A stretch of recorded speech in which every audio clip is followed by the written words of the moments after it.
Underwriting deals is such a major pain point for people. Most don't want to do it, and the people that are good at it are few and far between. That is why after 6 years of being in the industry and buying over 1,200 apartments, using my best-selling multifamily deal analyzer, I created Real Estate Lab, a full suite acquisition software for multifamily investors. We have built a product that helps investors automate their acquisitions and close more deals, all in a cloud-based platform. You can go to realestatelab.com and sign up today using the promo code TAG2 for 10% off your first 12 months. This is David Tupin. Thanks for listening.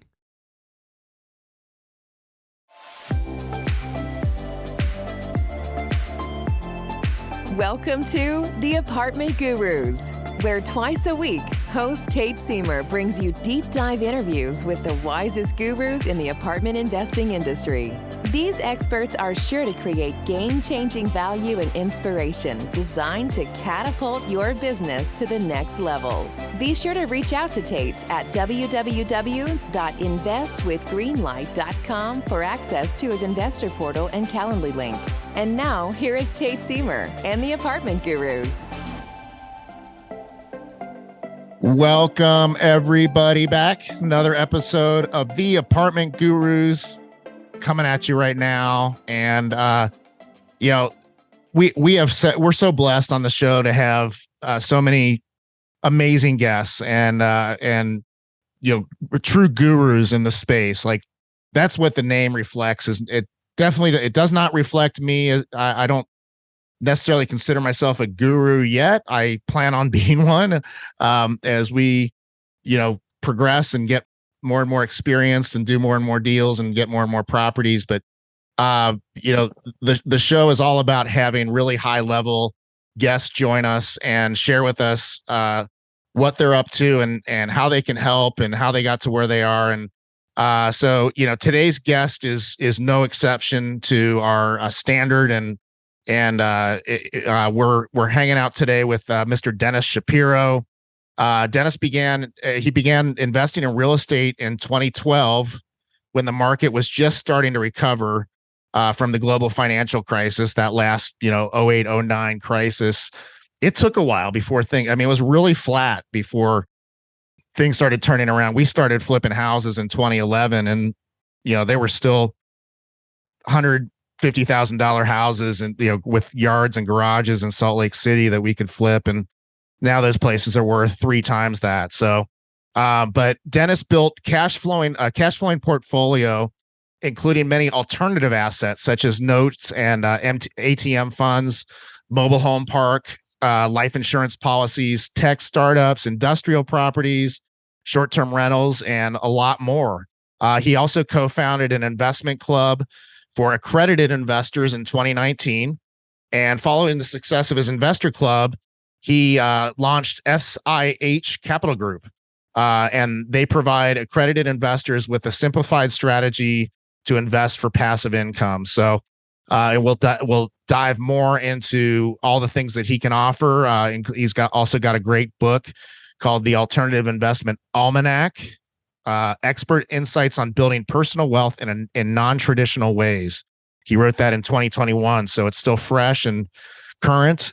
So Denis, super excited to have you on the show, and welcome to the Apartment Gurus. Hey, thank you so much for having me. I'm really excited to be here.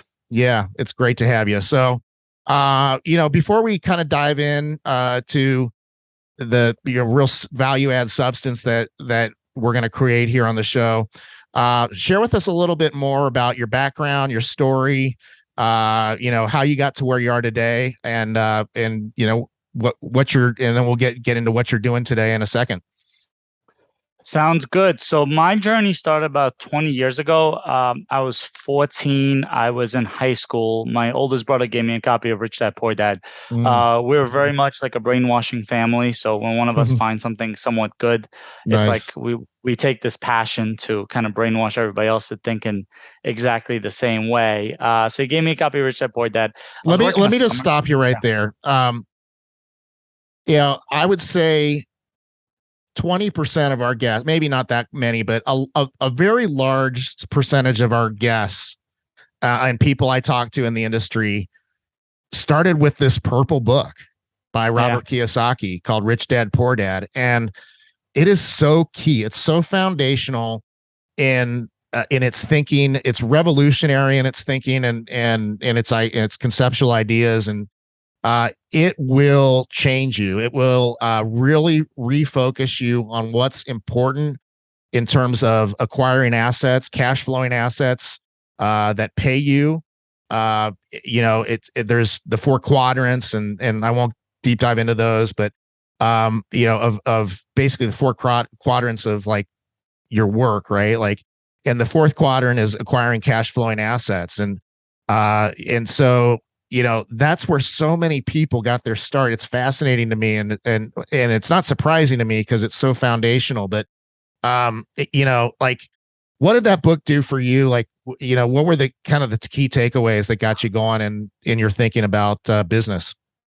So the ironic part is I was only 14 when I read the book. I was not ready for it. Yeah. I read the book and I took a very sinister approach that Kiyosaki's probably making more money on his book tours than what he actually talks about in the book.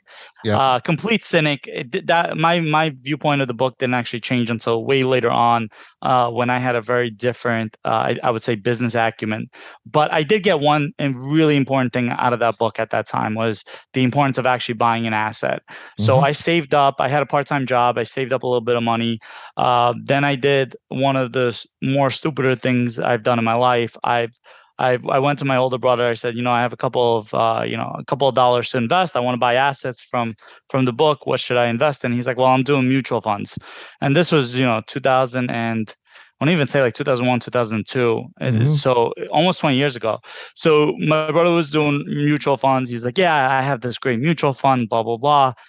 So I was like, oh, okay, you're doing it. Let me do it. And then I remember following that thing for like a year, and it went up by $7, and that was like the cost of a trade. Like, I'm old enough to actually say I actually used to pay for my trades. So I waited the whole year, basically made nothing. I just canceled out the trade price, and then I was like, okay, you know what? There's got to be a better way. So then I kind of was like, all right, let me not take the easy button. Let me look into what other people have done. And I went down the whole Warren Buffett, Peter Lynch, that whole rabbit hole where I started really figuring out, all right, how do the best investors, the world-renowned investors, how do they invest in? And then I went from mutual funds, I sold that. And I'm talking about, I was playing with pocket change. To me, it was a lot of money. But now in hindsight, it was a couple of $1,000s. So I went from a mutual fund to individual stocks. And then I went down a rabbit hole where that's all I wanted to do. I went to business school. I was going to be like the next Warren Buffett. And then I went right into the great financial crisis, basically in 07, 09. Those were my college years.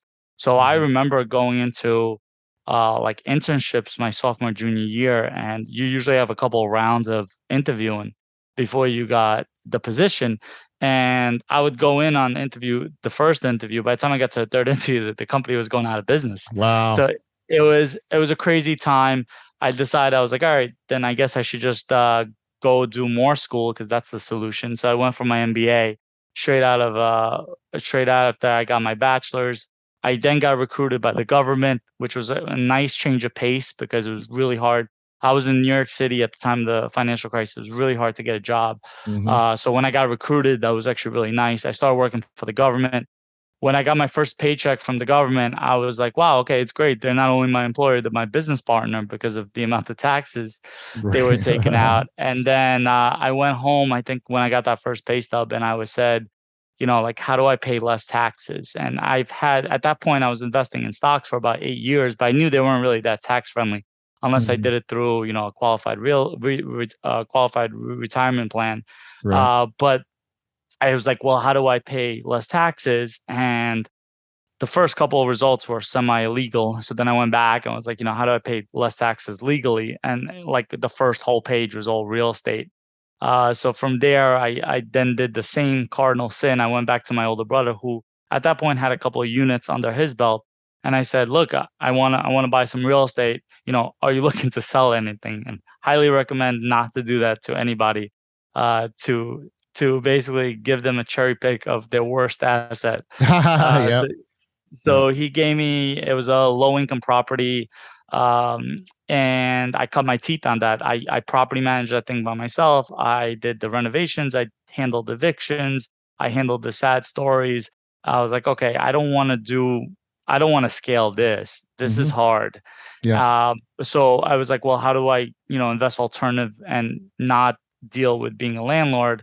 So that's when I got into more like the ATMs, the notes, the passive stuff. And then from there, after doing a series amount of passive deals, I then re-engaged on the active side, because I became like, after I doing 10, 20 different passive deals, I started seeing what works, how to create partnerships, all of the stuff that I didn't have when I was first starting out. And then it's been a journey where, we did the investment club first. That was really successful. Then we launched our income fund. That was really successful. And then we started actually getting more on the operational side and doing more of the asset management side. And then that's what we've been doing for the last year or two, where our investors can either choose like to hit the easy button and invest in a fund, or they could diversify for the individual deals. We primarily focus on affordable housing complexes, and it's kind of ironic, since my first foray into real estate was a low income housing, but doing affordable housing at scale in a community setting with a professional property manager is a completely different animal than what I got into. But yeah, that's my long story about me. Yeah, it's great stuff. So, and like, talk a little more about what you're doing now. You wrote this book on alternative investments. You are in the commercial real estate space. Talk about how, those two work together, like, and what are you doing in commercial real estate these days? Sure. So the first thing we did was we actually launched an income fund. And this actually comes back from my stock background. I invested for 20 years, and my stock portfolio, after a while, appreciated really, really well. The problem was not the appreciation, it was the cash flow. It was, if you ended up investing for high dividend stocks, what ended up happening is they're supposed to be protected on the downside because of their yield. But the last 20 years, with the expansion of algorithms, the role that algorithms play in the stock world, those high dividend stocks go down just as much as the regular market. So you no longer get that protection. So there's really no incentive of doing a high dividend stock portfolio versus just a low cost index fund.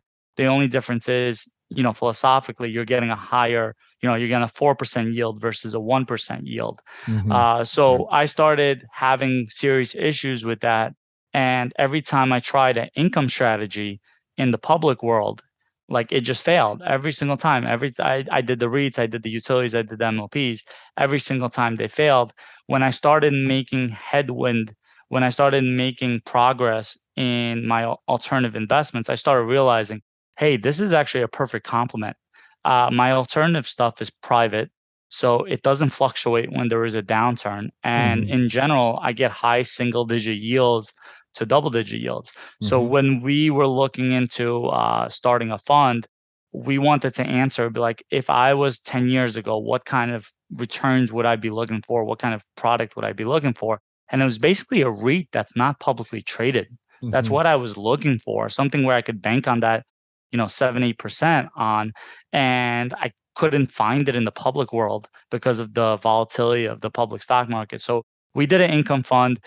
In that income fund, we have apartment buildings, we have mobile home park self-storage, and we're more of a fund of funds. So we invest with other operators. We do have one of our deals in that fund as well. But we try to invest with the best operators. But the focus is just to pay a monthly income for our investors. And then in the last year or so, we got more into the operating side. And that's where we kind of developed this niche of affordable housing, which is very, very different than the traditional value add that's out there.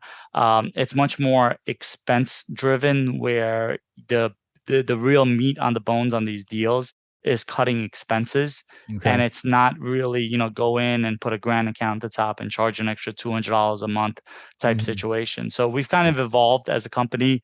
Our goal is to offer different options for an investor, whether or not they want the fund option or they want the individual deal option. We kind of do both of it. Okay, got it. And so, how are you? You have some properties of your own. It sounds like, and one of them's in the fund, and then you have strategic partners that you partner with. That you're basically bringing the capital or the equity for, the down payment, all the things, CapEx, all the things that go into the project. And so, listeners, like, again, this game's all about deals and dollars, right? And the most value that you can create in this business, and therefore get paid the most, is in getting deals or getting dollars. And this whole starting a fund, raising capital for that fund, and or investing in individual deals as a fund to fund, essentially, is, and a fund to fund basically means that you've got a fund that you raise capital for, you control. It goes in a pool, and then that fund invests in deals, whether they're your deals or other syndicators deals. So, two questions. How have you sourced the let's say multifamily deals that you've done and own currently yourselves? And then follow up to that would be, how have you picked the syndicators, the operators that you've invested with? So let's start with the latter question, because I think that kind of transitions. So when we were just doing passive investments, what we were looking at is almost like any investment. You look at the data.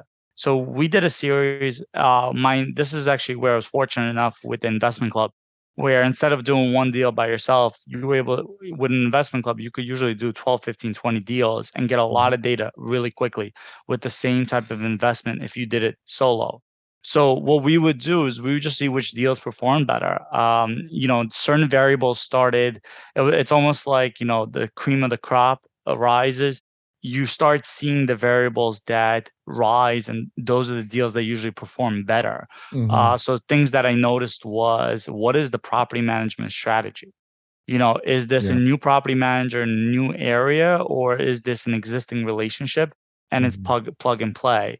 Then we were looking at and you prefer the latter, I'm assuming, or ideally in-house property management. Okay. So ideally vertically integrated. If not, how, like, is it an exclusive property management relationship where, they have 3,000 units with that one property management company, because, they'll have access to, special service with that property management company. Yeah. So, that's important. Then we started looking at things like unit composition. We noticed that deals with 2 bedrooms and 3 bedrooms making up the majority of the units were doing better than the 1 bedrooms.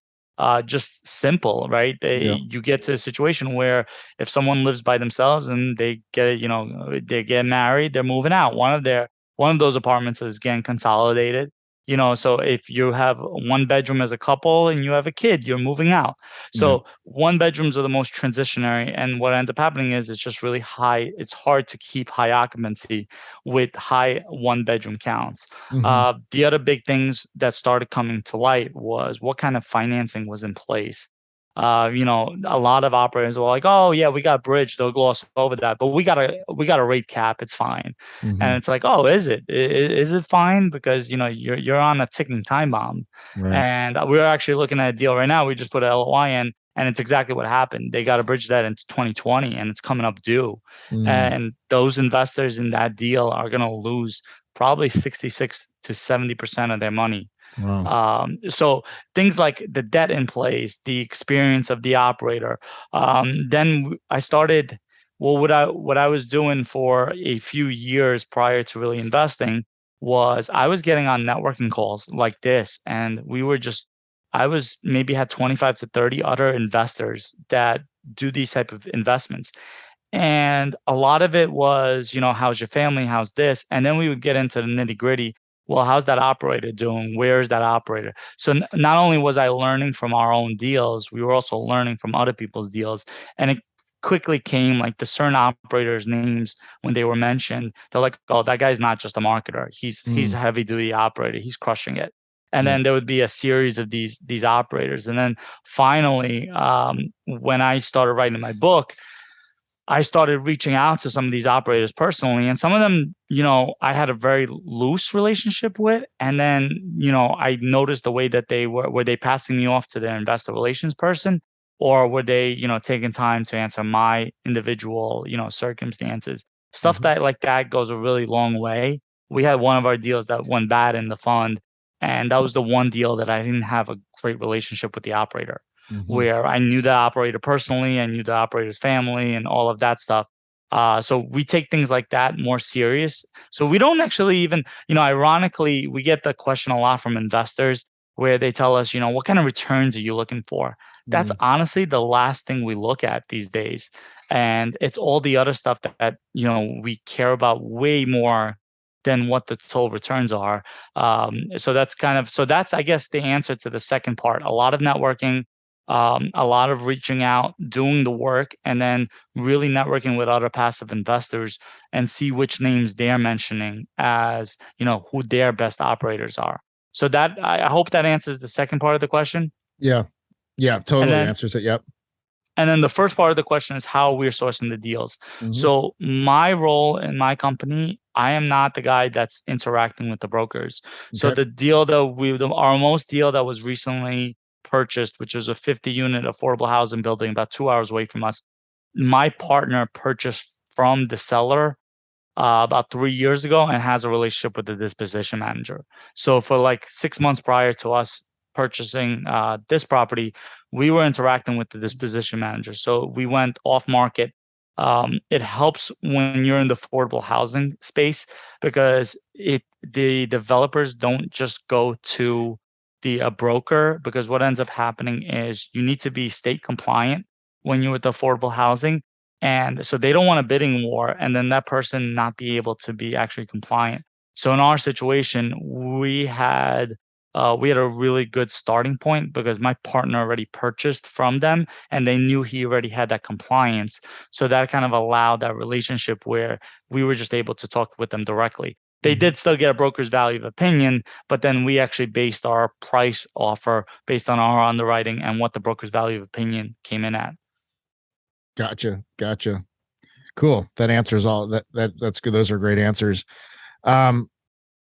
Cool. So are you guys still acquiring yourselves? Is that an active part of your plan? Yeah. So what we do, we just actually submitted an LOI this week. We don't do many deals. My partner, I have two partners on the affordable housing space. We got into this saying we're not going to be the biggest operator. We're going to buy, we're going to stabilize. Like right now, before we submitted the LOI, we made sure that the property that we purchased back in March is 100% occupied. And actually, like most of the business plan has been executed. So we don't want to stretch ourselves too thin. So our goal is to do one deal at a time and give it undivided attention. We usually put in a lot of money of our own into these deals. So we're the largest investors. So we go in slow. We're not looking to have a team of 20, 30 people. Because one thing we noticed, especially I'm kind of the capital guy in my group, but what I noticed is that when operators get too big, they start bringing on these investor relations guys and everything like that. And then there's this disconnect between the investor and the operator. So I kind of swore that, when I do this, I'm going to do this a little bit differently. I don't mind outsourcing 99% of the roles. Like my partner, Anthony, he's way more the numbers detailed guy. But the one thing I will not outsource is the investor relations. My investors have my cell phone. They need to reach me. They reach me. It's never going to be to the point where it's like, no, here, talk to, Melissa or something like that. I want that relationship. I want to respect that relationship. Yeah. I think that's super smart. And it's like you said, you can outsource and delegate and assign roles on a lot of different things, but man, that investor relations piece is so key. And if if anything's slipping through the cracks in that space, like it's not a good thing, like especially in the way of communication and disclosures and all that stuff. So, having your fingerprints all over that, that's great. And that, that's a good teachable point for us on my team too. Like, for us to be, a lot more hands-on with our investor relations as we can be. So, all right. So let's talk a little bit about affordable housing. It's something that hardly ever comes up on the show. I really can't say I know anyone in the space right now that's really tackling it at a high level. Talk a little bit about the nuances and the differences between, an affordable housing project and just say a Class C workforce housing project. Yeah, and I think you introed it perfectly, right? No one is talking about this because it's a pain in the butt. Okay. When we're dealing with affordable housing, it is compliance after compliance. If you just did an apartment building boot camp, right? And you're gonna go out there, affordable housing is gonna look like the most intimidating project you can imagine. Mm-hmm. The rent rolls itself on our previous project, we had 4 different types of vouchers. So it's scary to even underwrite it. So what we like about this is it actually is one of the only commercial real estate field segments that actually has a natural barrier of entry, because you have to have those things lined up. Like our property manager has about 500. One of our general properties is also a property manager, and he's got 500 affordable housing units under his belt. So it was very, very easy for us to navigate what a lot of other people would find extremely cumbersome. So now it's interesting that your natural correlation would say like, oh, how does this compare with Class C? I would argue that this is nowhere close to Class C. Okay. If you visually look at our property, it was built in 1998. It's got townhouses. It's got 2 parking spots. Got dishwasher inside. It's got a washer and dryer. It's got 3 bedrooms with a master suite. It is really nice. It's a really nice upscale property. The only difference is there's income restrictions to get into that property. And what a lot of people associated, I come from an urban city. We associate like low income housing as like the projects, right? Yeah. Where it's dangerous. You don't want to be seen there at night. This is an actual community. If you drive into my community, you would think you're just in a regular condo association. You'll roll back. And if I didn't tell you that was affordable housing, you would never know in a million years. So our kind of motto is affordable housing redefined, because we try to really give a higher end product for affordable housing. So what ends up happening is we attract way better tenants, and we have a huge waiting list because it's such high quality, but still so affordable that in 6 months, we maintain 100% occupancy with a 10-person waiting list, where we were able to institute, rent increases across the board and had very little turnover because we still provide an excellent product for that price point. So there's still a potential value add component to these projects. You're going in and improving the properties and potentially raising rents, it sounds like. We are. So I think I mentioned early in the podcast that it's expense focused. So what ends up happening is I'll rewind a little bit. If you have, let's say, where these affordable housing communities actually come from, right? So if we have a blank piece of land, right, and we want to put a affordable housing complex over there, the difference between putting an affordable housing complex and putting a Class A gazebos and infinity pool is surprisingly very similar, because you still have to lay out the foundation, you still have to lay out the utilities. What's really different is that last mile, where the finishing touches, instead of a laminate countertop, you're putting that granite countertop, and you're putting a nicer thing, and maybe you're adding an extra 200 square feet per apartment. So what would happen is no developer, right, in their right mind would ever go into a project and say, well, I could get the same amount for Class A and charge 4 times the rent, but I'm just going to build, for the goodness of my heart, I'm just going to build affordable housing because there's such demand for this product, right? So the government realized this a long time ago. And the way that they combat this is they give what's called LIHTC credits. Mm-hmm. And I always get this mixed up. It's like it stands for low income tax housing credit or low income housing tax credit. I always get the H and the T mixed up. But so what the government does is they subsidize it to the point where it's actually a no-brainer for the developer to come in and say, okay, I'm going to go with the affordable housing because I'm getting all these subsidies and all these tax credits. Mm-hmm. And in exchange for all these affordable housing credits, you are income restricted for the next 30 years. And the way that that's broken down to, it's broken down into two 15-year periods. So what usually happens is developers usually don't like to sell in that first 15-year period, but they really like to sell in that second 15-year period because they make their money on the developing, not the operations.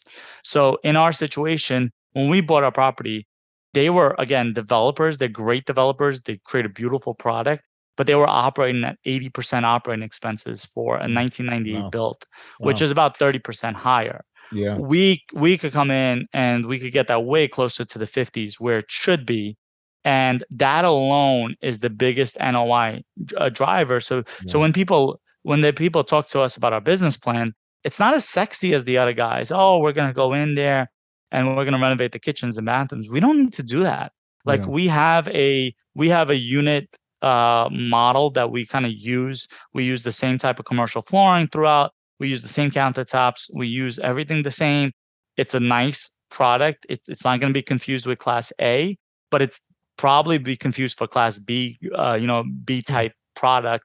And the main thing is, as long as we keep the expenses into the 50s and the occupancy high, then the sky's the limit with these projects where they turn into they're pretty. The bar is low for it to be a solid single, but then there's a lot of things where if you do the water efficiency plan and all of that stuff, the deals can become home runs. Okay, gotcha. Yeah, I mean, again, like the valuation of commercial real estate, as you listeners know, most of you, is based on income, right? It's based on the net operating income of the property. The net operating income is your income, your revenue, minus your expenses. And so if you can drastically reduce expenses like Denis is talking about here, you've just increased your net operating income probably very significantly, which the value is directly tied to your net operating income. So you just increase the value of the building by that much. So are you guys modeling like a 15-year hold on these? So that's interesting. So what happens in multifamily is you're measured by your IRR, right? Your internal rate of return. Yeah. And what happens is the quicker that you could return the money, the higher the IRR is. Yep. However, me and my partner, we're really long-term buy and hold guys. I still have a lot of Warren Buffett philosophy in me. Yep. And my partner feels the same way. So we're not going to go out there. We're not trying to go out there and flip a property every 3 to 5 years.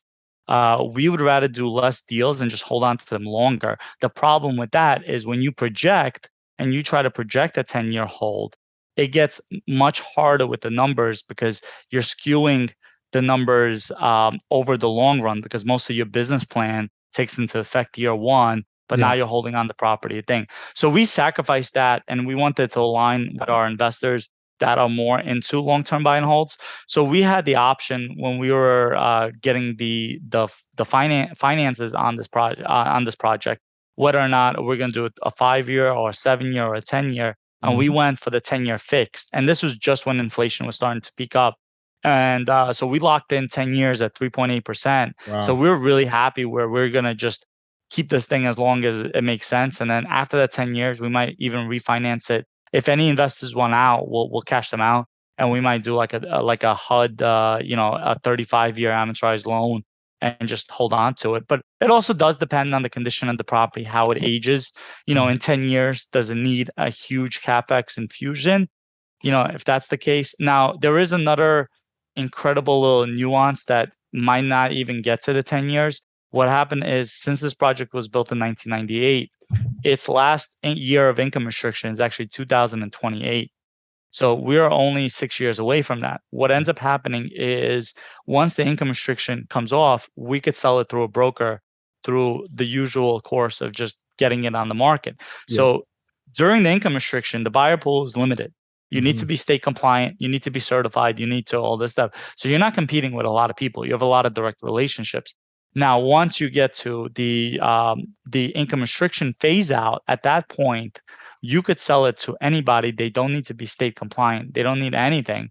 And the buyer pool triples, quadruples overnight at that point. So the value of the building just increases through the roof once that income restriction actually falls off. So at that point, it's going to be a mathematics, it's going to be a financial question. Does it make more sense to renew some of these credits and we would get a fresh batch of tax credits and probably help with the cash flow? Or do we take that higher valuation? Interesting, when we got the appraisal done on the property, they actually, with affordable housing, they actually give you two different valuations. They give you the valuations as is, and then they give you the valuation of what they think the property is going to be worth at the time the income restriction phases out. And it was really interesting to see. We didn't even ask for it, and it turned out to be, so our valuation at the time of purchase was 6.425, and at the time of income restriction, they're estimating that the property is going to be worth 8.4. So a $2 million difference when that tax credit actually phases out, which is pretty significant given that we're purchasing this thing for 5.7. Yeah. What are the options as far as, like, say, refinancing at year 5 or year 3 or year 7? And do you ever look at that? Yeah. So we have Freddie Mac financing agency debt. So we could just do a supplemental on it. You wouldn't do a refi, but you would just do a supplemental, and then they bridge it onto the original loan. So super easy, super flexible. That's what we would go with if we're pulling money out at that point, which is certainly looking like a viable option if the rates remain, if they calm down from this point. Yeah. So, and then ideally you're getting enough cash out on that refi to cash your investors out. Is that kind of the plan? No, on this deal, it would be a cash out. Investors get the money back, and then they retain their equity. Got it. Yep. Very cool. Investors they've got to be happy with that. They're getting their money back. They've still got ownership. They've still got cash flow. Like, that's a good position to be in. Yeah, me and my two partners are the general partner team actually put up close to 50% on this deal. So trust me, we would be very, very happy with a supplemental loan.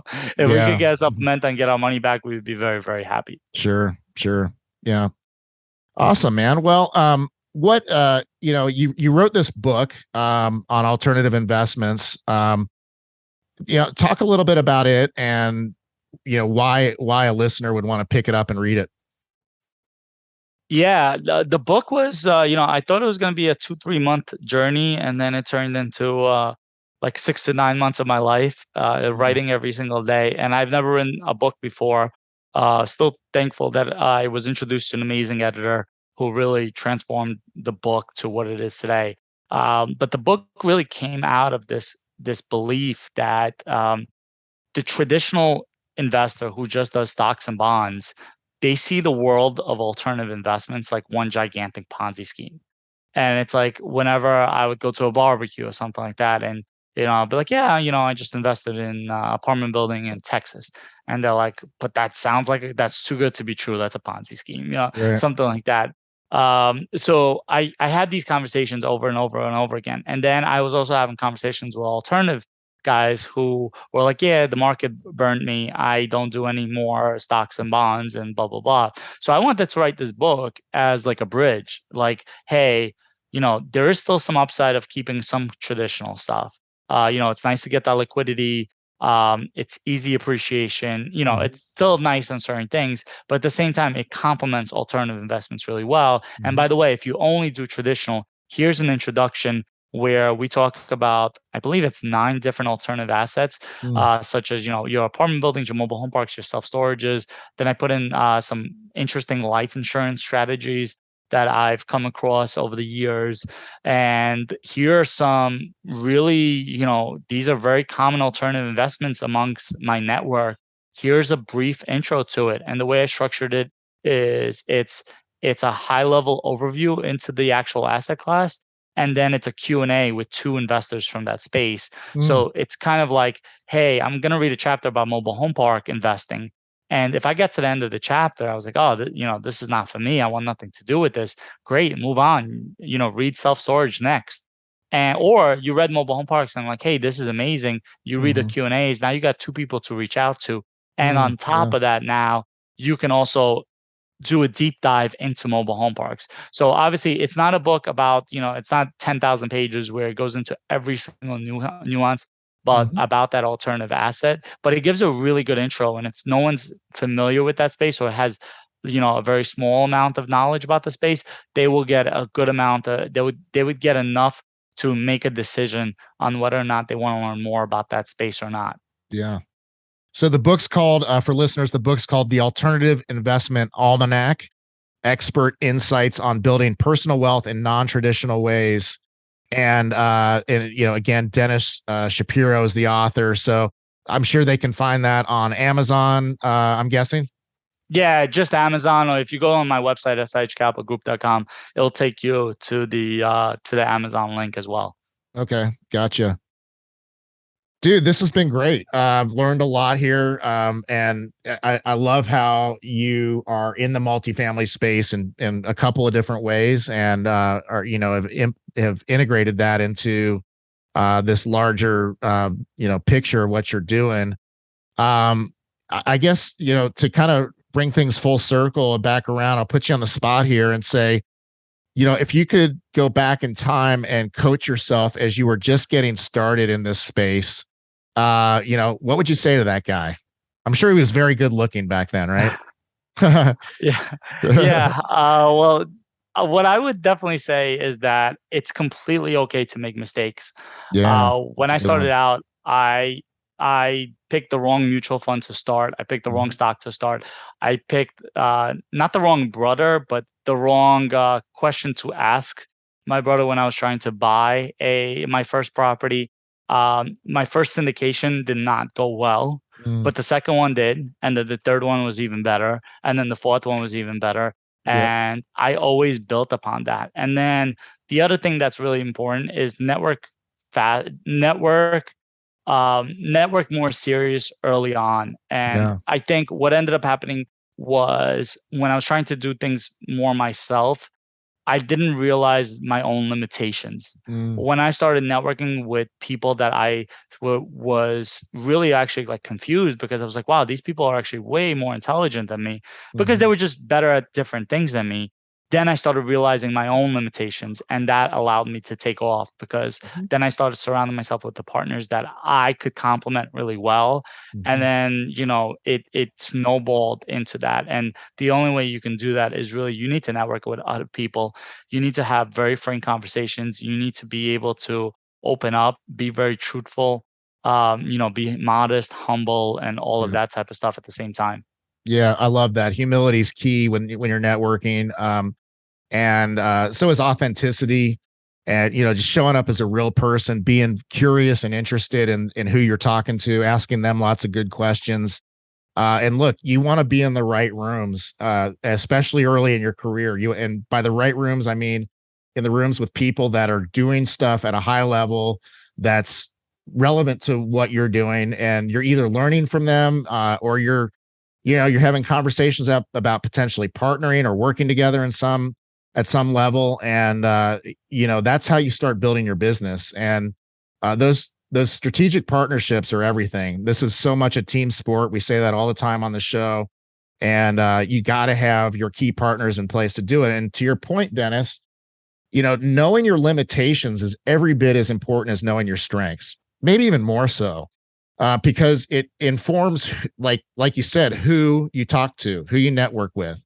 If like, okay, I'm good at finding deals, I'm good at negotiating and getting them under contract and due diligence and all that stuff, but my capital raising game just isn't there, and it doesn't really come naturally to me. And so at that point, you're identifying kind of your superpower, and then you're identifying your kryptonite, the stuff that doesn't work as well. And then what kind of conversations to have with the kind of people that you need to have them with. So I think that's a great point. really good way to kind of bring things full circle and wrap things up. So if listeners want to reach out to you, get in touch with you, learn. I mean, obviously, listeners, get the book. Like, again, like these resources that guests offer are so key. They put their heart and soul into them, and their knowledge and everything else. So get the book. But so in terms of reaching out to you, learning more about your investments, possibly investing with you, those sorts of things, what's the best way for listeners to do that? Yeah, my website, SIHcapitalgroup.com. When you go on there, you'll see a couple of free resources. What I did is I did abridged versions of my hard copy book, and you can just download them for free as long as you sign up to my email list. And then if you're interested in getting a copy of my book, I'd really appreciate it. Go on Amazon, The Alternative Investment Almanac: Expert Insights on Building Personal Wealth in Non-Traditional Ways. I know it's a handful. The title, I always have to take a deep breath when I'm doing it. Yeah. But I think the book it came out even better than I hoped it would. And some of the people that I got for that book, I was really surprised that they even said yes. These are some big names in the space, and for them to take their time, they didn't get compensated or anything like that. They also provided really valuable feedback and editing and everything like that. So I think the book is definitely worth taking a read. Yeah, awesome. So again, the website, listeners, S as in Sam, IH Capital Group.com. And this has been Denis Shapiro on the show. Denis, super grateful for your time. You're kind of opening your playbook for us and sharing with us what you know and the inspiration that you provided and everything else. This alternative, the alternative investment space is awesome, and so is affordable housing. Like, listeners, if you're in a market where affordable housing is a big thing, it's probably something you want to look into. And it's got like Denis said, kind of a natural high barrier of entry, which creates opportunity, right? It's less competition for those deals. So if you get everything you need in place to do them, and you get the expertise to do them. And you can do them and be successful. I've learned a lot. When I think affordable housing, I think, like I said, Class C value add is kind of what I think of. And this is more like a Class B space, which is a great space to be in. And, your tenant, one last question or point. Your tenant base has to be pretty high quality, I would think, because these places are in high demand. They got to get on a waiting list to get them. And they've got to really appreciate the opportunity to live in these really nice units for very affordable pricing. Is that the case? Yeah. So what ends up happening is there's different voucher systems. There's different voucher programs. Yep. I'll just go over. We didn't really get into it, but there's what they call project-based vouchers, and then there's tenant-based vouchers. And what happens is with the tenant-based vouchers, they go with the tenant. So if they move out, that voucher goes with them. And then there's project-based vouchers where they actually stay with the complex. And what ends up happening, especially with project-based vouchers, you get an extremely appreciative tenant, where usually one warning of something that they are doing wrong on the lease, and they usually correct themselves, because if they get evicted, then that voucher stays with the thing, and then they have to go and pay the full rent somewhere else. And another common misconception is that these vouchers pay the entire thing. Most of the time, these people are employed, and most of the time, it's just paying a portion. Some people on our property, I would probably say 25% of the people on the property, they just have their utilities reimbursed, and that's it. And the rest that they're just paying out of pocket themselves. So a lot of people have this connotation that everybody's just sitting around on their porch and not doing anything. 95% of our tenants are working middle class, and they they do appreciate this apartment, because where else are you going to get a 3-bedroom for $1,400 a month that comes with a washer and dryer and everything like that? And I think you mentioned affordable housing is demanded in your area. Affordable housing right now is in demand across the country at all time. Demand. It's still hard. It's still cumbersome for these LIHTC credits to go into effect, and for these developers to take on that risk. There's only, a handful of big developers in the country. So it is a really great space to get into if you're willing to navigate the bureaucracies. There you go, guys. Another opportunity brought to you by the Apartment Gurus podcast and Denis Shapiro. So So Dennis, again, thanks a ton, man. This has been great. Really appreciate you and everything you brought to the show. And Team Greenlight's here. If there's ever any way we could serve you, we'd love to reciprocate. So thanks a ton, man. Appreciate it. You got it. Thanks, guys. Yeah, listeners, thank you. We love you guys. We so appreciate you listening. If you're listening to the end and you're listening to me right now, like, you're doing good things and you're getting the specialized knowledge that you need to go out and take action. But taking action's every bit as important, if not more important, than the specialized. I'd say they're equally important. Like, the specialized knowledge gives you the confidence and the wherewithal to go out and take good, effective, inspired action. And that's what you want to be doing. So again, thank you. We love hearing from you. I'm available at investwithgreenlight.com. I love consulting with people. You can book a 10-15 minute appointment with me, and we'll just kind of do a jam session on your business and create whatever value we can. So yeah, listeners, we're doing 2 of these a week right now, and moving forward. So we'll see you in the next few days on the Apartment Gurus podcast. Take care, everybody. This has been the Apartment Gurus with Tate Siemer. If you enjoyed this episode, be sure to subscribe and leave a rating and review on your favorite podcast platform. To contact Tate, go to www.investwithgreenlight.com for access to his investor portal and Calendly link. He loves to hear from you and thanks you for being a valued listener. Just a reminder that you are the guru. See you on the next episode of the Apartment Gurus.